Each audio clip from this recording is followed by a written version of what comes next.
How you doing? This is George Senda, the guy from Pittsburgh. Well, my final video of the night, I am going to play a clip from the George Noory show, the Coast to Coast AM show, on Friday, October 9th in Hour 1. George Noory had as a brief guest Peter Davenport, director of the National UFO Reporting Center. Peter talked about very interesting cases, including a multiple sighting case in Fresno where 40 or 50 UFOs were seen in broad daylight by 50 people. Well, after he reported on that, he mentioned our sighting of the giant black triangle at 11 o'clock p.m. over Martinez. And I want to clarify a couple of things because both Peter Davenport and George Noory got things a little confused. I was never a member of the military, but was a member of the Civil Air Patrol when I was younger. That's the civilian auxiliary to the Air Force. I was a NICAP member at 10, corresponded and talked to the phone with Donald E. Keogh, director of NICAP, and his secretary for a number of years.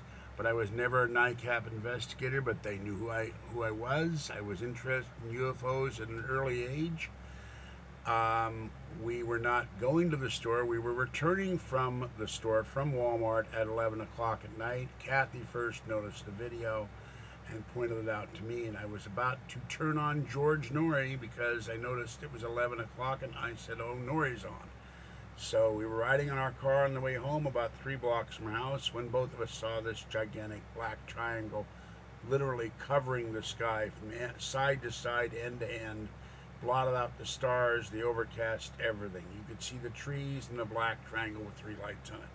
So here's the clip from Coast to Coast AM, Friday, October 9th, where Peter Davenport and George Noory discuss our UFO sighting. All right, here we go. Finally, last night, Martinez, California, that sits between San Francisco and Sacramento. A young fellow and his girlfriend were driving into Martinez to do some shopping, and they were just thunderstruck when a triangular craft passed directly overhead, and it passed into the distance. It was hovering over a line of trees nearby. They got a very good eyeball on it. They described it exactly, and they said they've never seen anything like it. The fellow who saw it is former military, used to work for NICAP, and is very experienced with UFOs. He said he's never even imagined seeing something like that. Well, he must know what he's seeing there. And also our friend who lives out there, the guy from Pittsburgh, I think he was a witness to that situation too. All right, that's the recording from Coast to Coast AM. I am going to go have dinner and feed the cats and take a break because sitting in this chair too long kills my back. Have a great Saturday and a great weekend, and I will catch you next time, and watch the skies. Bye-bye.